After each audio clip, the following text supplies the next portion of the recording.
What's up, you guys? Welcome back to my channel, Real Talk Recovery, where we talk about recovery from addiction and I share my life with you. My name is Nicole and I'm a recovering addict. My sobriety date is July 13th of 2015. Before I get into this video, if y'all don't mind, give me a thumbs up. Don't forget to subscribe to the channel and click the notification bell. That way you will be made aware of every single time I go live. I go live Monday through Friday at 7 p.m. Central Standard Time, and I have Zoom patron-only meetings on Sundays at 7 p.m. Central Standard Time.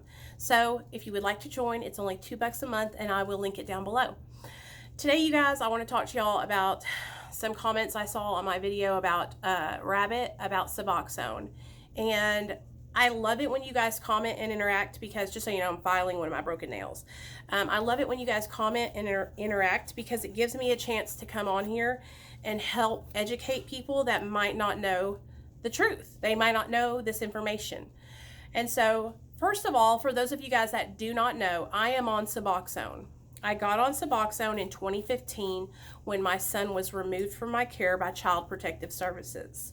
I started out on 12 milligrams of Suboxone and I'm currently sitting at 1.5 milligrams.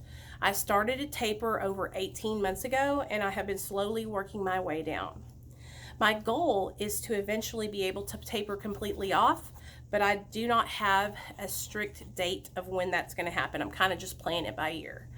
And I also realize that if I don't want to get off of it, if for some reason I change my mind, that's okay too. Nate, please don't let me finish this video, okay?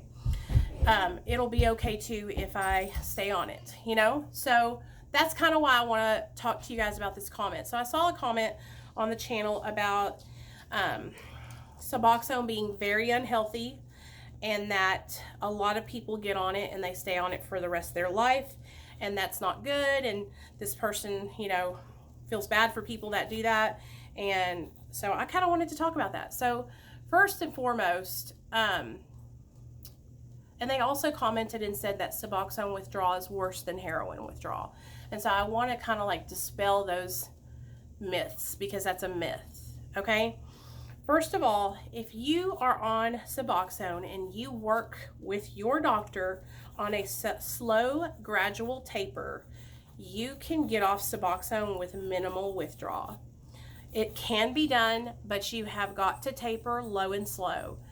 For those of you guys that are like, well, how do you know? Go watch the video that me and Dr. B did together. I will link it down below so that way y'all can watch it. It's all about tapering off Suboxone. But the slower and the slower you go, the more you ease in to it or ease off of it, the better you're going to be and the less withdrawal you're going to have. Are you going to experience withdrawal?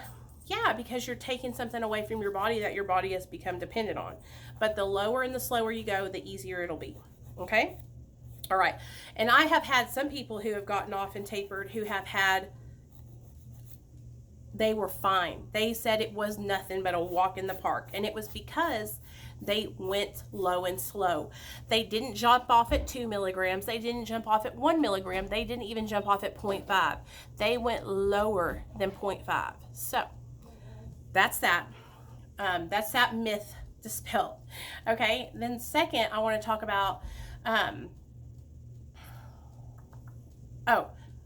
all people getting on Suboxone end up being lifers.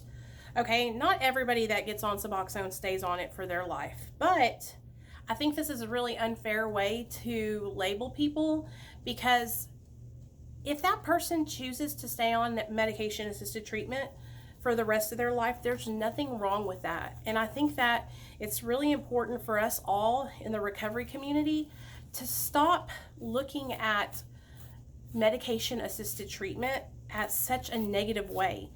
This is a medication that is literally saving people's lives. It's giving people their family, they're able to get their families back. They're able to work full-time jobs. They're able to function. It helps alleviate people who have chronic pain. So we have to stop looking at it as like, oh my God, you're on Suboxone for the rest of your life.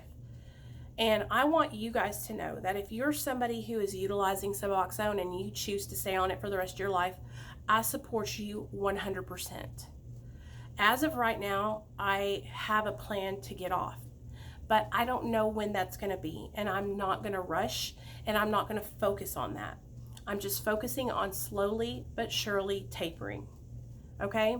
Okay.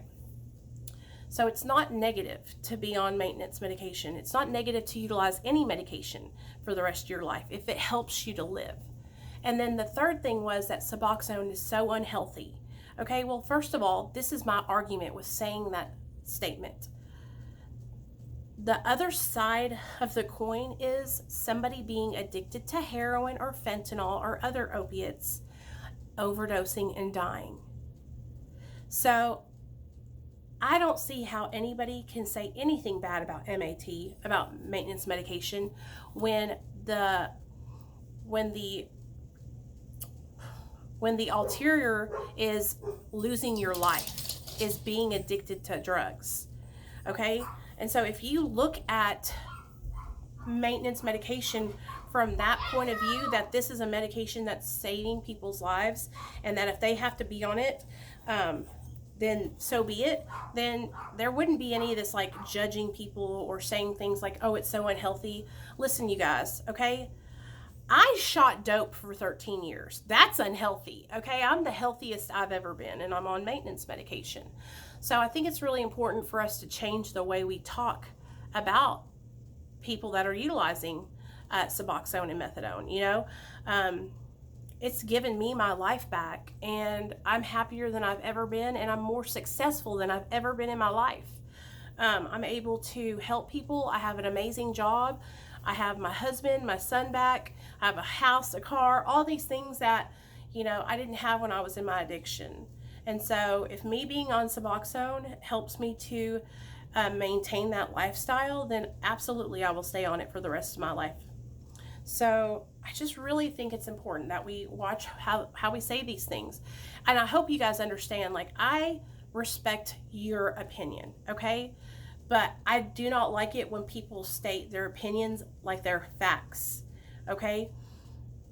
I would rather be a lifer on Suboxone than be a lifer on intravenous heroin or fentanyl and dying, okay?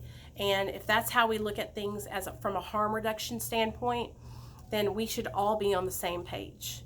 You know, just like in Mara, it's not about it's about safety. It's about living your life safely. It's about not dying. And a lot of people utilize Suboxone, get on it, and it gives them enough stability to not die and to be able to change their lives, you guys.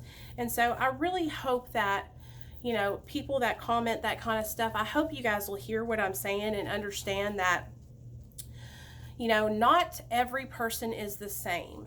And it's very ignorant to say things and group people all in one box.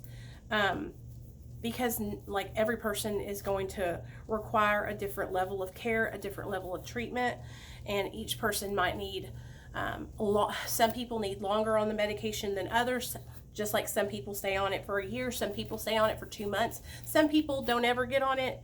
Every person is different. And so, you know, the whole reason why I was talking about Rabbit is because I see him and he is set in his ways, and he has been using drugs for a really long time, and maintenance medication could help him rebuild his life.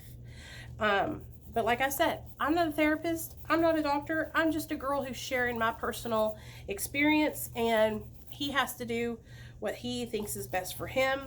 But if I was him, I would seek somebody who has been sober before longer and who has my best interests at heart, and I would listen to what that person suggested to me. So being a lifer on Suboxone isn't a negative thing, okay? And if you're somebody who is a lifer, I want you to know that I'm proud of you. I'm proud of you for choosing to live safely. I'm proud of you for choosing your life and not choosing addiction, okay? It's like when you think about whether you're shooting heroin or fentanyl and ODing and dying and then being on Suboxone, there should be absolutely no argument at all, you know? And like, I'm proud I'm proud of my sobriety. I'm proud to be a maintenance patient. I'm proud to help other people who are just like me. And I will never stop speaking out about Suboxone and Methadone and how it can help change people's lives. And I hope you guys find strength in the words that I say. And I hope you guys understand that you are doing what's best for you and that I'm proud of you. So I love you guys, and I'll see y'all tonight at 7.